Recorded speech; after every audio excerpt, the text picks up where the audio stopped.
하겠습니다. 제자가 그 선생보다 또는 종이 그 상전보다 높지 못하나니 제자가 그 선생 같고 종이 그 상전 같으면 족하도다.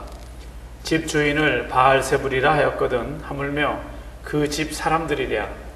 그런즉 저희를 두려워하지 말라. 감추인 것이 드러나지 않을 것이 없고 숨은 것이 알려지지 않을 것이 없느니라. 내가 너희에게 어두운 데서 이르는 것을 광명한 데서 말하며 너희가 귀 속으로 들은 것을 집 위에서 전파하라. 몸은 죽여도 영혼은 능히 죽이지 못하는 자들을 두려워하지 말고 오직 몸과 영혼을 능히 지옥에 멸하시는 자를 두려워하라. 참새 2마리가 한 아사레온에 팔리는 것이 아니냐. 그러나 너희 아버지께서 허락지 아니하시면 그 하나라도 땅에 떨어지지 아니하리라. 너희에게는 머리털까지 다 세신 바 되었나니 두려워하지 말라. 너희는 많은 참새보다 귀하니라. 누구든지 사람 앞에서 나를 시인하면 나도 하늘에 계신 내 아버지 앞에서 저를 시인할 것이요 누구든지 사람 앞에서 나를 부인하면 나도 하늘에 계신 내 아버지 앞에서 저를 부인하리라. 아멘. 지금 여기 계신 분들이 다 결혼하신 분들인데 특히 여성분들, 여러분 결혼할 때에 어머니가 어떤 당부들을 하고 보내셨나요? 아마 60대이신 분들, 70대 이렇게 나이들이 달라지면서 아마 당부하신 내용들로 다를 겁니다. 지금 아마 80대쯤 되신 분들은 그야말로 그 옛날에 결혼시키시면서 친정어머니가 너 가서 처음 3년은 어떻게 해요? 귀머거리로, 그 다음 3년은요 뭐 순서는 어쨌든 하여튼 3년 동안 들어도 못 들은 척, 보아도 못 본 척, 하고 싶은 말도 벙어리인 것처럼 하지 말라, 이런 말씀이죠. 그러면 339가 얼마예요? 벌써 10년이 다 가잖아요. 그러면 10년 동안 그렇게 살다 보면 의뢰 이런 것이려니 하고 살게 되는 거죠. 그런데 지금 한 40대, 30대 이런 분들은 그런 말 하면서 보내는 어머니는 별로 없을 거예요. 너 가서 가정생활 행복하게 잘하거라. 되게 그렇게 하고 보내죠. 혹시 어떤 엄마들 중에는 너 가서 정 힘들면 갈라서라. 혹시 이런 얘기 하면서 보내는지 모르겠어요. 이혼율이 그렇게 높은 걸 보면. 글쎄, 우리가 자녀들을 시집 보낼 때 되게 이렇게, 이것도 남녀 차별일지 모르지만 장가 보내는 엄마 마음보다는 시집 보내는 엄마 마음이 좀 다르겠죠. 그래서 당부하는 것도 좀 다를 겁니다. 아무래도 그래도 남성 위주의 가부장적인 그런 사회 구조가 있다 보니까 아마 그렇게 좀 당부하는 내용이 다른 것 같아요. 말하자면 부모의 입장에서는, 특히 엄마 입장에서는 딸을 시집 보낼 때에 그 집으로 마치 파송 보내는 것 같은 그런 마음이겠죠. 제가 저희 큰아이를 그때 오레곤에 있을 때니까 거리로 치면 2700마일이 넘는 거리였는데 거기다 떼놓고 오는데, 이제 오늘이 헤어지는 날이라면, 거기서 3일을 같이 잤는데 헤어지는 날이라면 그날 아침이 되니까 그런 생각이 들더라고요. 차라리 이게 시집 보내고 내가 가는 거면 훨씬 좋겠는데 이렇게 멀리 떼놓고서 친구도 없는 데서 어떻게 얘가 버텨낼까, 견뎌낼까, 그게 참 마음이 안타까웠습니다. 마치 예수께서 우리를 이 세상에 보내시는 것은 그거보다 더 힘든 거라고 그러셨어요. 제가 저희 아이를 떼놓고 그렇게 온들 거기에 뭐 이리가 우글거리는 그런 생명이 위험한 곳은 아니거든요. 근데 예수께서는 우리 지지난 시간에 이미 우리를 이 세상에 보내실 때 뭐라고 하셨는가 하면 양을 어디에 보내는 것 같다고요? 이리 가운데 보내는 것 같다고 그렇게 말씀하셨죠. 혹시 여러분 그런 생각 안 들었습니까? 그렇게 위험하면 보내지 않으시면 되지, 그냥 예수께서 우리를 이렇게 데리고 계시면 되는데 왜 굳이 우리를 보내시면서 이렇게 어려운 데로 너희를 보내는 거야, 이렇게 말씀하시고 걱정을 하셨을까 그런 생각도 해보죠. 그런데 반드시 세상을 향해 가야만 되는 신분, 존재, 바로 그것이 그리스도인인 우리의 신분이라고 하는 거예요. 그래서 우리가 그저 초막을 지어놓고 거기에서 여기가 좋사오니라고 살 수 있는 게 아니고, 우리는 세상 속에서 섞여 살면서 사람들을 교화시키고 전도시키고 그들을 권면하고 그들 속에서 죄 속에 같이 엉켜 있으면서도 죄에 물들지 않는, 그렇게 살아가야 하기 때문에 우리는 마치 이리 속에 들어가는 보내어지는 양처럼 보내어지는데, 그럼에도 불구하고 우리는 반드시 세상을 향해 가야 된다고 하는 그런 존재죠. 오늘 지금 제목을 제자로서의 믿음 그렇게 정해봤는데, 믿음을 우리가 크게 두 가지로 구분할 수 있습니다. 하나는 은혜로서의 믿음이 있고, 두 번째로는 은사로서의 믿음이 있습니다. 은혜로서의 믿음이 있고, 무슨 믿음이요? 은사. 은혜로서의 믿음이 있고 은사로서의 믿음. 은혜로서의 믿음은 그 믿음으로 우리가 구원을 받는 거죠. 예수를 믿으면 구원받는 거죠. 그게 바로 은혜로서의 믿음이죠. 그리고 은사로서의 믿음은 신앙생활하면서 섬기고 봉사하고 사역하는 이런 모든 일은 은사로서의 그런 믿음이죠. 은혜로서의 믿음이라는 것을 좀 더 보면, 예수께서 나를 위해 돌아가셨고, 그리고 그 은혜를 입어서 내가 죄사함 받았고 하나님의 자녀 되었고, 지금 하나님이 살아계셔서 나에게 역사하시고, 이 모든 것을 믿는 믿음, 바로 그것이 은혜로서의 믿음이죠. 이것은 우리가 예수 믿는 데 있어서 가장 기본적인 믿음이고, 이것 때문에 우리가 구원을 받는 거죠. 그리고 이 믿음 때문에, 이 은혜로서의 믿음 때문에 우리가 중생할 수 있고 거룩해지고 궁극적으로 구원을 받는 겁니다. 두 번째, 은사로서의 믿음이라고 하는 것은, 우리 성경 한번 찾아보죠.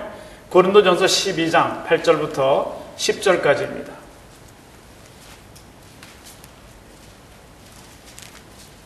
교인 중에 어느 분이 읽으시면 이 CD를 들을 때 말씀이 잘 들리지 않긴 하지만, 어느 분이 고린도전서 12장 8절부터 10절 찾으셨으면 읽어주시기 바랍니다.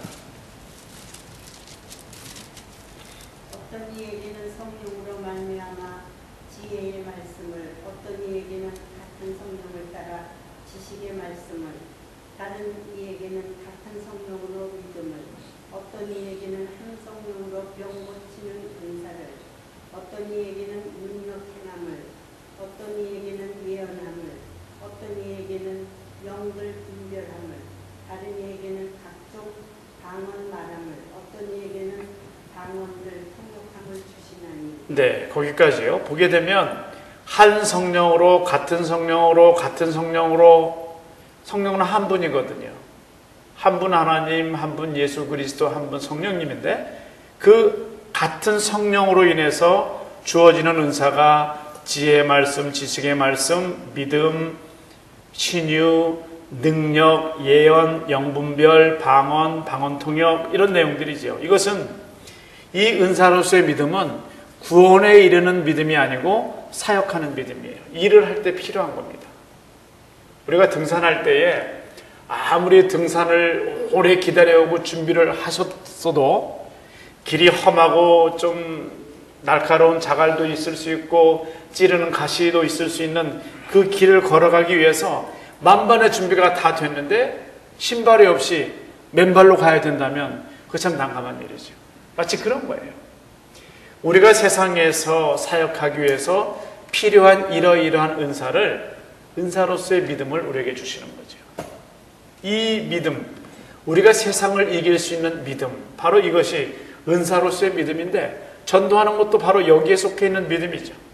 큰 일을 행하는 것, 기적을 일으키는 것, 이런 모든 일들이 바로 은사로서의 믿음이라고 하는 거죠. 지난 주일 로마서 설교에서 제가 믿음과 구원에 대해서, 구원과 믿음에 대해서 설명했던 혹시 기억나시죠? 제가 그 설교에서는 믿음으로써 구원받는 것이 아니라고 하는 문장도 보여드렸고, 믿음과 구원에 대한 그 부분을 설명을 했었습니다.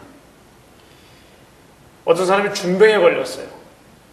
뭐 수술을 하고 약도 먹었지만 아무 효험이 없습니다. 그래서 이 사람이 이제 마지막 결단을 하게 돼요. 내가 하나님 앞에서 한번 죽기 아니면 살기로 한번, 죽기 아니면 살기, 그 다음에 또 하나 있죠. 까무러치기. 죽기 아니면 살기, 까무러치기로 한번 해보자. 죽으면 죽었다 내가 하고 하나님 앞에 결단을 내고 한번 기도해보자. 이 믿음 생기는 것, 그 믿음이 바로 우리를 살려줄 수 있는 그런 믿음이죠. 그래서 기도하면 몸이 뜨거워지고 그 성령의 뜨겁게 하는 역사로 말미암아서 실제 의학적으로도 병균도 다 소멸되는 순간이 그 순간이라고 하는 이야기도 합니다. 근데 철야도 하고 금식도 한번 해보고 이런 것들도 하나님이 우리에게 주시는 은사 안에서 할 수 있는 것인데, 내가 확실하게 하나님 안에서 확신 있고 준비가 됐을 때 금식도 하고 이런 준비를 해야 되는 거지, 그렇지 않고 하게 되면 잘못하면 오히려 몸이 망가지는 수도 있죠. 우리 몸에 영양이 공급돼야 되는데 지금 하나도 면역력이 다 떨어져 있는 상태에서 계속 굶고 하다 보면 더 이상 우리에게 올 수 있는 힘이 없기 때문에 더 힘들어진다고 하는 거죠. 철회할 수 있는 몸이 아닌데 계속 자면서 쉬면서 음식을 먹으면서 해야 되는데 그냥 잠 못 자고 철회하면서 금식한다고 하는 것은, 이것은 혹시 나에게 지금 하나님이 이렇게 할 수 있도록 준비를 해 주셨는지, 금식하고 철회가 가능한 것인지를 생각해보고 해야 되는 거죠. 그런데 우리가 예수를 믿고 구원받은 사람이 되었는데 이제 은혜로서의 믿음이죠.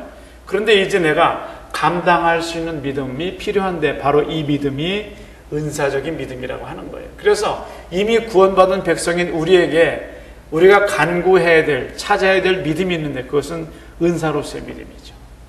은사로서의 믿음.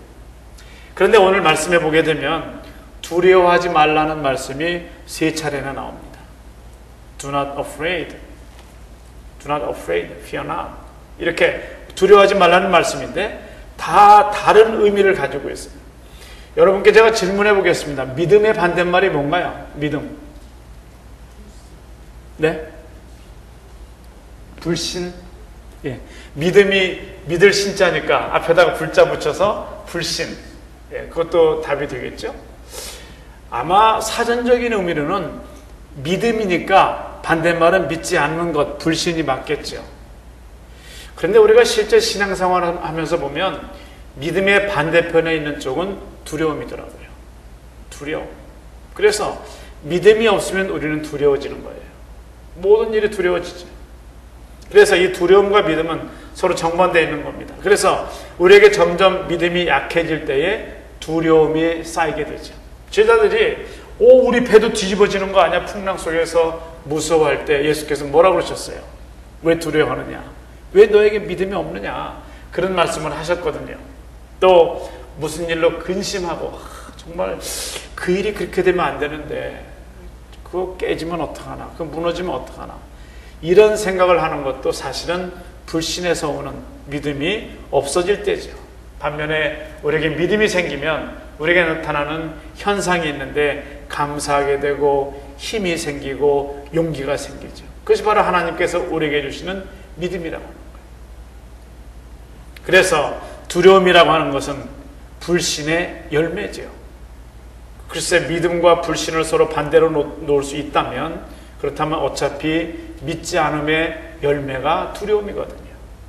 그런데 오늘 말씀에서 조금 어려운 부분이 있습니다. 24절에 제자가 그 선생보다 또는 종이 그 상전보다 높지 못하나니 제자가 그 선생 같고 종이 그 상전 같으면 조카도다. 상반절까지입니다. 무슨 말씀이죠? 제자가 스승보다 낫다? 청출어람 청어람? 거기서 나온 말이죠. 이 말씀은 뭔가 하면 예를 들어서 우리가 이미 세상으로 파송을 받은 제자들로서 핍박을 받을 때가 있어요. 뭘 하다가요? 복음 전하다가 말씀대로 살아가다가 핍박을 당할 때가 있습니다.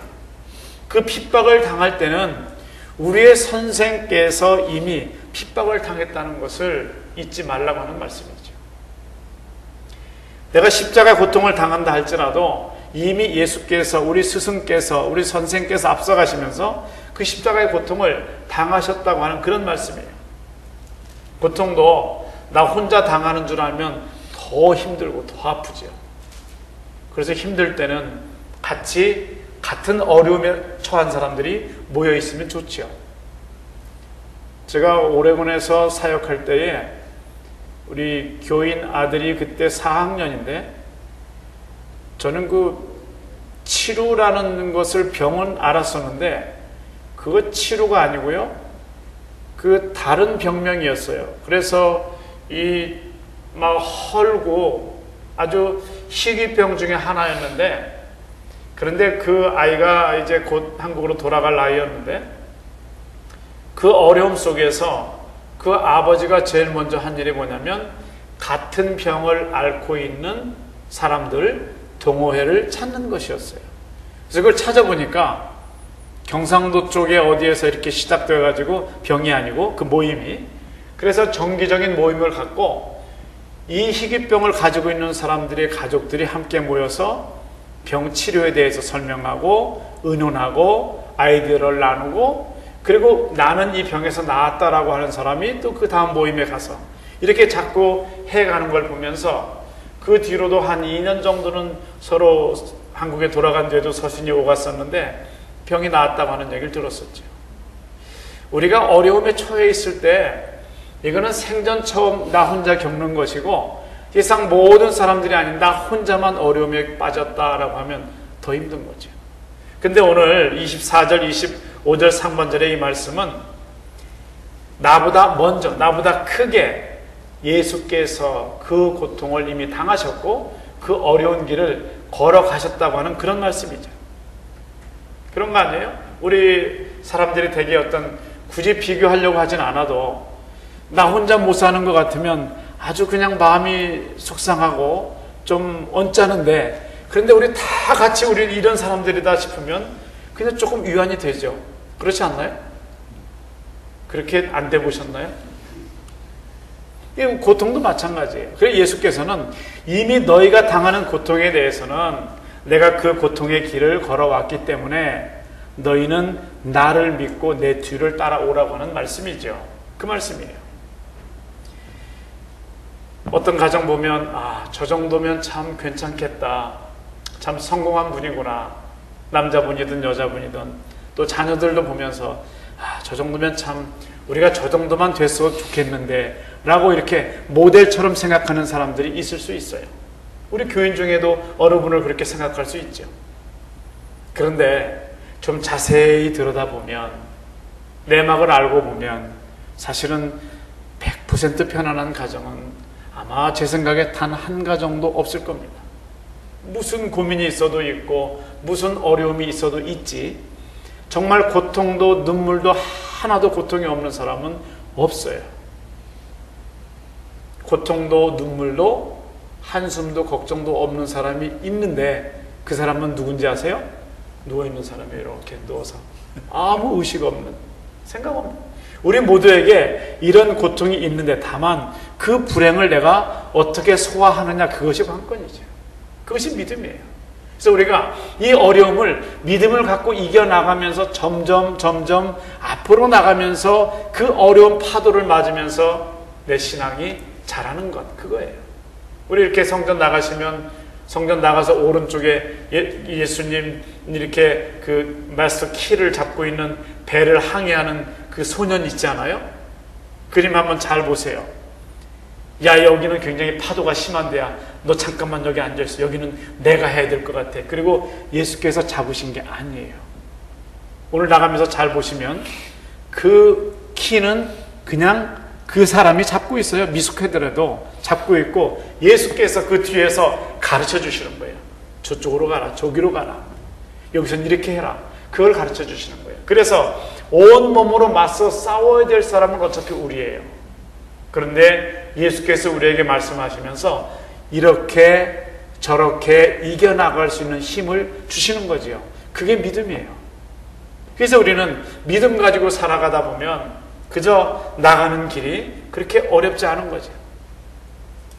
아까 말씀드린 등산 같은 경우에도 아주 탄탄한 그런 신발을 신고 뚜벅뚜벅 걸어 나가는 것처럼 어떻게 거기다 비유하겠습니까? 예수께서 우리와 함께 하시는 그 길을 걸어가는 것을 어떻게 등산화에, 어떻게 지팡이에 비유하겠느냐, 이런 말씀이죠. 우리가 육신적인 의미에서는 사실은 다 비슷비슷한 상황으로 살아가죠.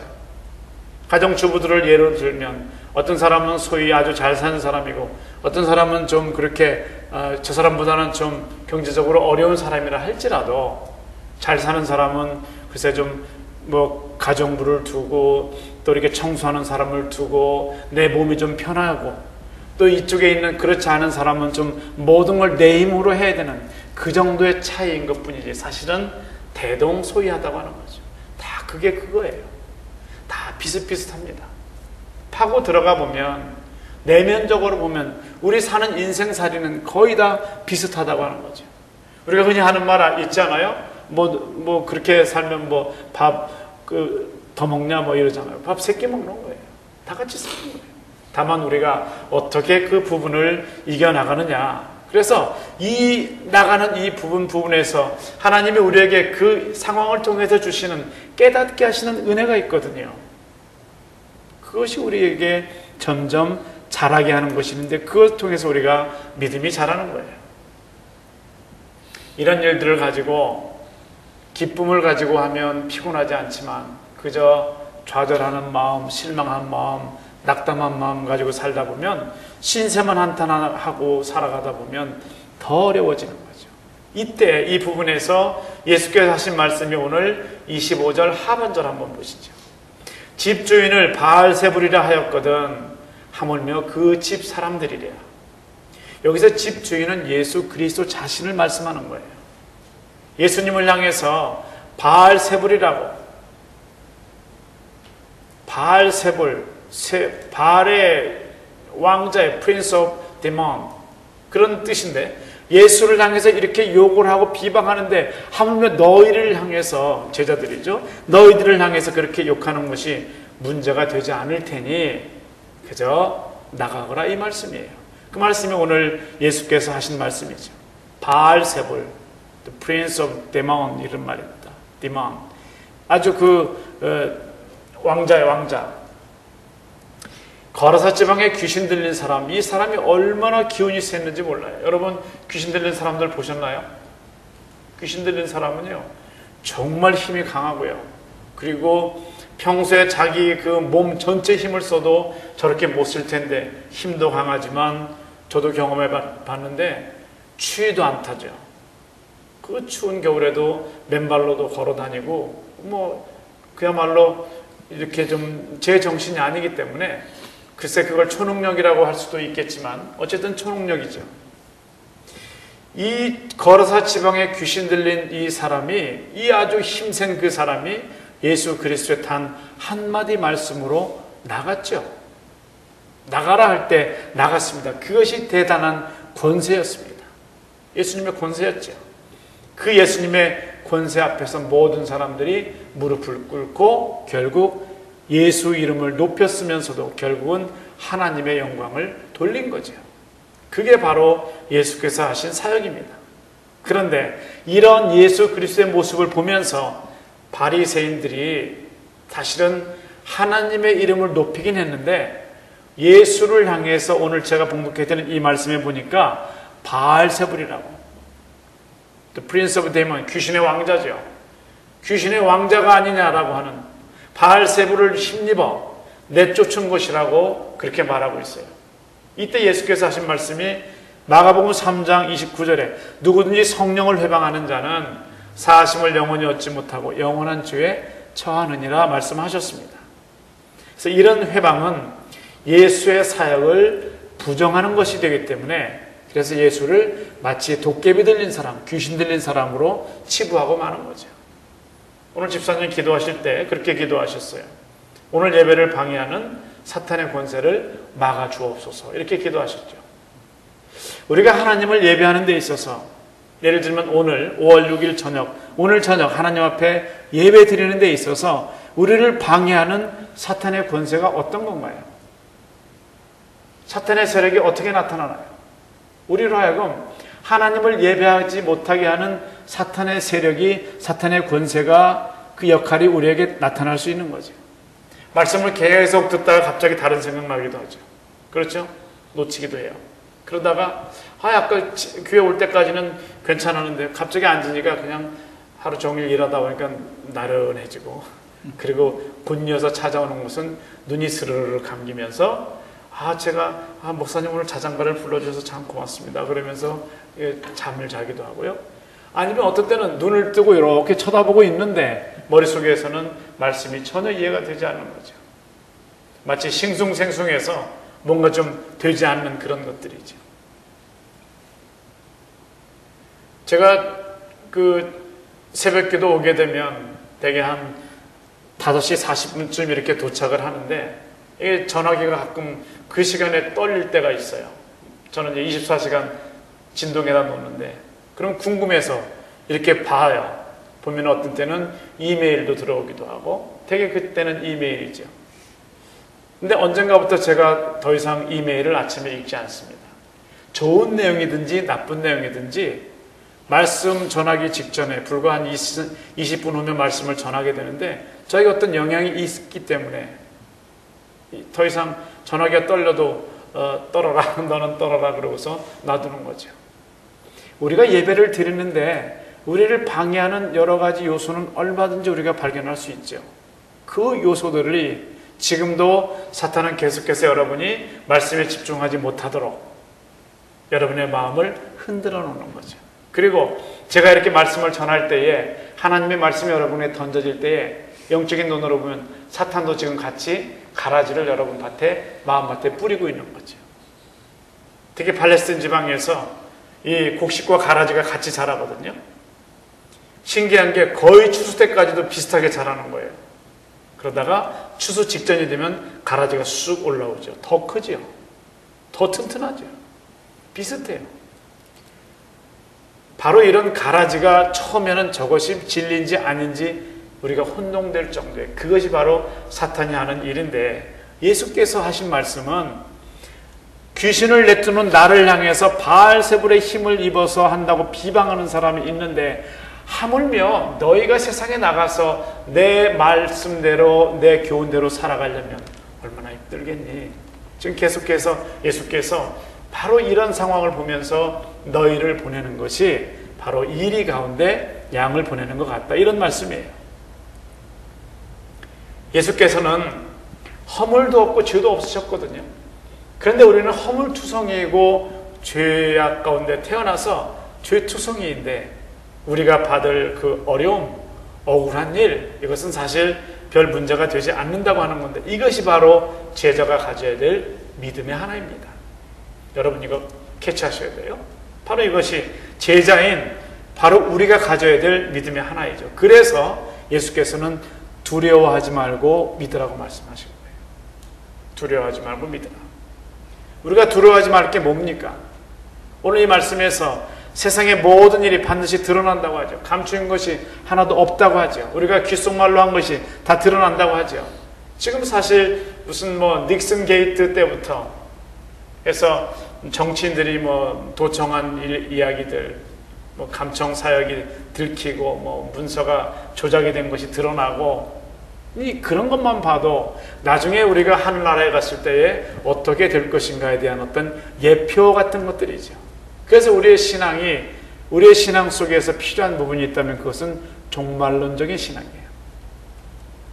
말씀 듣고서 집에 가시면서 오늘 세상 끝날이 온대, 이거 아니고 오늘이 끝날이라 할지라도 마치 그런 마음으로 살아가는 거죠. 오늘이 세상 끝날이라면 우리가 해야 될 일은 뭘까요? 빨리 가서 뭘 정리해야 되겠죠? 정리할 거 아무것도 어차피 끝인데 그냥 여기 앉아 계시면 되는 거죠. 그렇죠? 사실 우리가 하나님의 은혜를 입고 산다고 하는 것은 때로 보면 좀 지루해 보이는 일상 같은 겁니다. 오늘 말씀에 있는 이 진리는 헬라어 진리가 두 개가 있어요. 하나는 알레테이아가 있고, 알레테이아를 많이 쓰는데 그 다음에 알레지노스가 있습니다. 알레테이아는 영어로 말하면 truth 같은 거예요. 참이에요. 진리예요. 이것은 거짓의 반대가 되는 거예요. 네, 알레테이아가 아니라 알레지노스, 이거는 영어로 말하면 truth가 아닌 real 이런 거예요. 허위의 반대예요. 진리가 두 가지가 있는 거죠. 오늘 우리가 믿는 예수 그리스도, 그분은 진리시죠. 나는 길이요 진리니. 그래서 십자가의 도, 길도자, 로고스, 그 십자가의 도 그 자체는 진리이죠. 변치 않기 때문에 그렇죠. 그래서 사실에서 조금 더 지나가는 그런 개념 같은 거예요. 이건 영원히 변치 않는 거죠. 우리가 변치 않는 진리가 뭐가 있나요? 무슨 지구는 돌지 않는 줄 알았었죠. 지구는 이렇게 사각형인 줄 알았잖아요. 또 지구는 밑에서 큰 코끼리들이 받치고 있다고 그렇게 믿었지 않습니까? 복음은 반드시 땅 끝까지 전파가 되는데, 오늘도 어떤 분들과 얘기하면서 무슨 IS 이런 얘기 했습니다만은, 글쎄 모르겠어요. IS가, 자생적인 IS도 생기고, 세계적으로도 선진국에서 많은 오히려 젊은이들이 이렇게 좀 수많은 사람이 아니지만 그래도 몇백 명 정도가 그렇게 자생적으로 IS가 되어서 가지 않았습니까? 결국 이러저러한 세상의 모습들을 보면서 마지막 끝이 결국 오게 되는데, 복음이 마지막 땅 끝까지 전파되면 결국은 예수께서 오신다고 말씀하시지 않았습니까?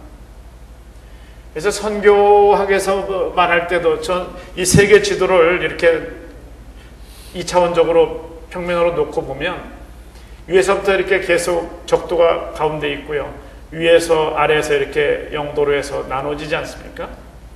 그래서 10도와 40도 사이를 쭉 이렇게 금을 그어보면 신기하게도 10도, 40도 사이에 중동 지역의 그 미선도 종족 이슬람의 제일 많은 문화가 거기 있어요.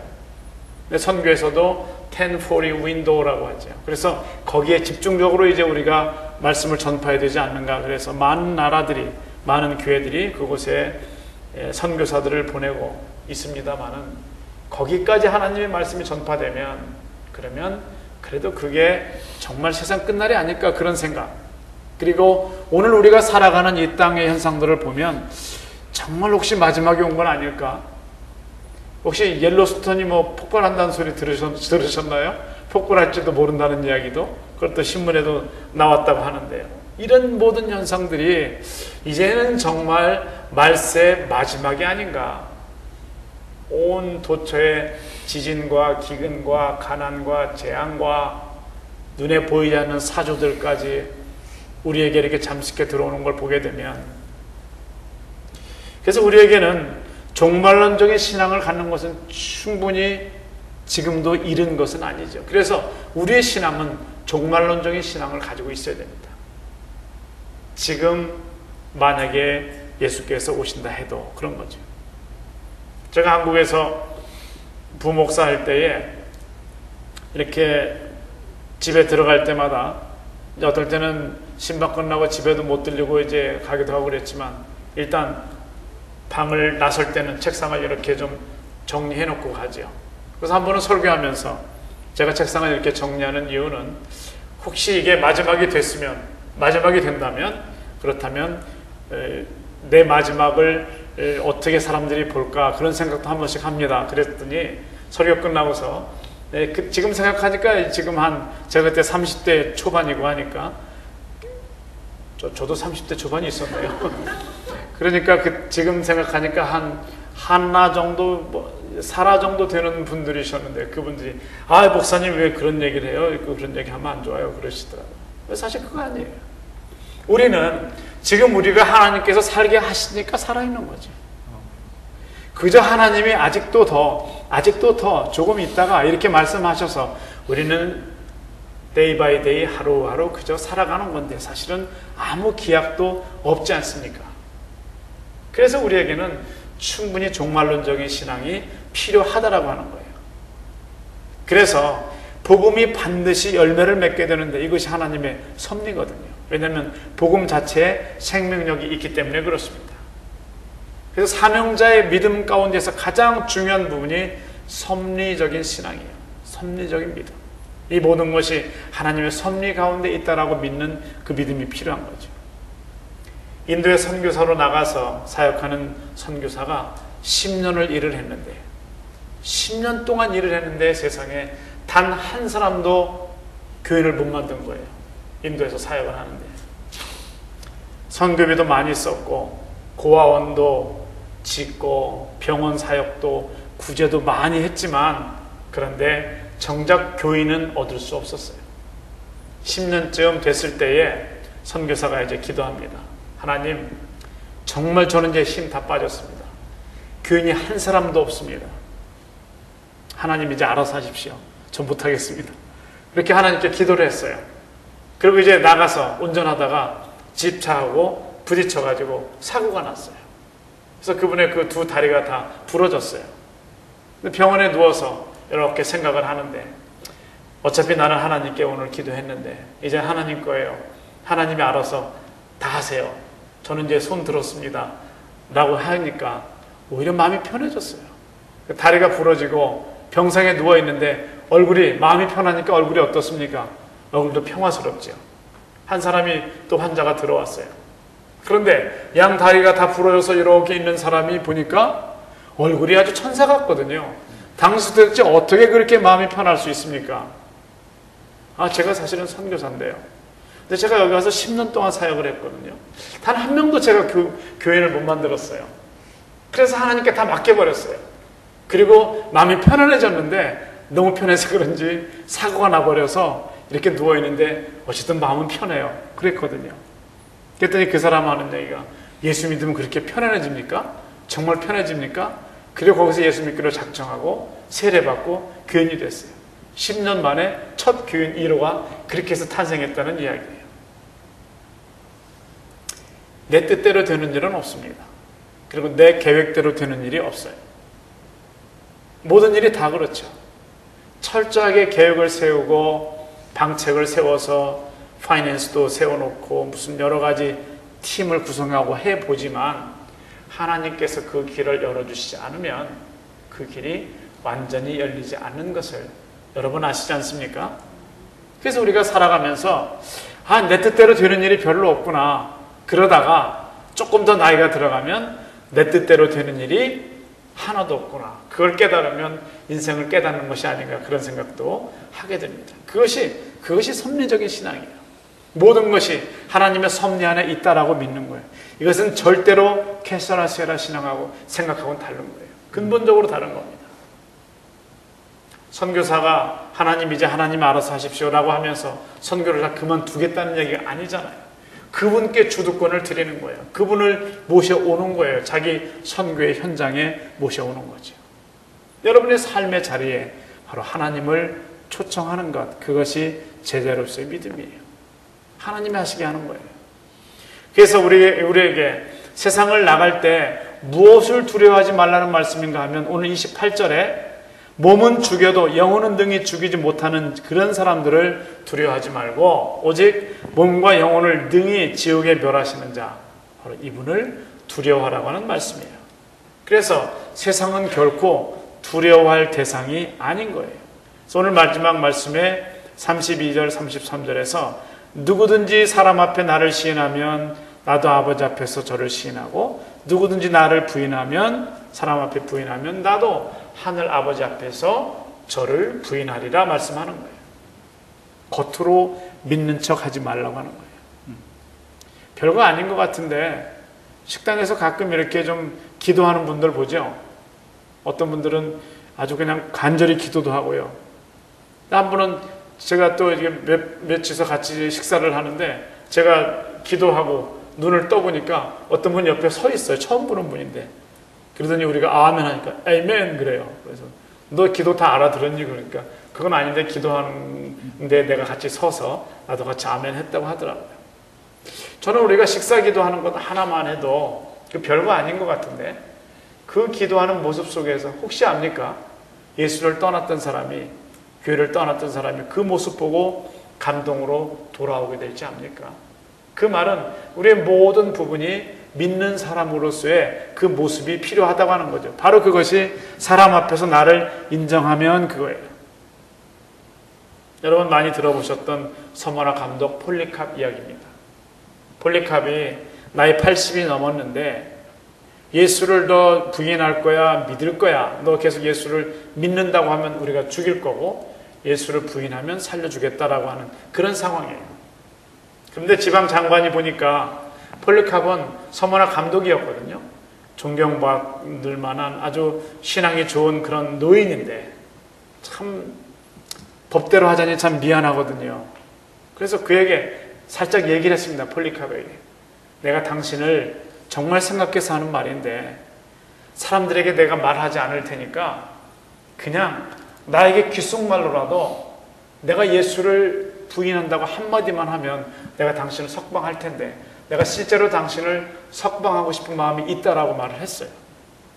폴리캅이 뭐라고 말을 하는가 하면 내가 나이 80이 되도록 지금까지 예수를 믿어왔는데 나를 한 번도 배반한 적이 없는 예수를 내가 어떻게 배반하겠는가. 내 생명을 위해서 배반한 그런 분이 아니고 내 생명을 바쳐서 나는 예수를 믿는다라고 말했죠. 결국 그리고 화형당했죠. 바로 이것이 너희가 사람 앞에서 나를 부인하면이 아니라 너희가 사람 앞에서 나를 시인하면이에요. 우리가 꼭 지금 우리가 살아가는 이 상황에서는 예수 믿으면 죽음 이런 상황은 우리에게 아마 우리가 죽을 때까지도 오지 않을 것 같아요. 그런데 우리가 살아가는 아주 조그만 상황 속에서 사람 앞에서 예수를 시인하는 사람 앞에서 내가 그리스도인인 것을 나타내는 그런 일들에 대한 조그만 시험들을 여러분 만나지 않나요? 여러분이 잘 생각해 보시면 정말 조그만 순간이지만 그저 지나갈 수 있는 무시할 수 있는 상황이지만 내가 그리스도인인 것을 내가 예수 믿는 사람인 것을 드러내야 되는 그런 순간들이 있더라라고 하는 거죠. 거기에서 우리가 예수를 시인하면 예수께서도 마지막 날 아버지 앞에서 우리를 시인한다고 말씀하시는 겁니다. 바로 이 말씀이 여러분에게 어떤 행동을 하게 만드는 그런 명령어 혹은 청유형의 어떤 말씀이 되었으면 좋겠습니다. 그래서 우리가 제자로서의 믿음을 가지고 살아간다고 하는 것은 나에게 어떤 의미가 되는 것인지가 여러분 마음속에서 깨달아질 수 있기를 바랍니다. 우리 기도하겠습니다. 저희들이 예수를 믿는다고 하면서도 정말 우리 마음속에 끝까지 변치 않는 믿음이 있게 하옵시고 말세 지마를 살아가는 저희들에게 제자로서의 믿음이 충만하게 넘치는 믿음으로 이 세상을 능히 이길 수 있도록 도와주시기를 원합니다. 그래서 지금 혹시 쓰러져 있는 자들을 넘어져 자빠져 있는 자들을 불러 일으키고 붙들어 일으키고 함께 하나님 앞에 하나님을 신앙할 수 있는 제자들 될 수 있도록 오늘 이 자리에 참여한 하나님의 사랑하는 자녀들에게 은혜를 베푸셔서 우리 모두가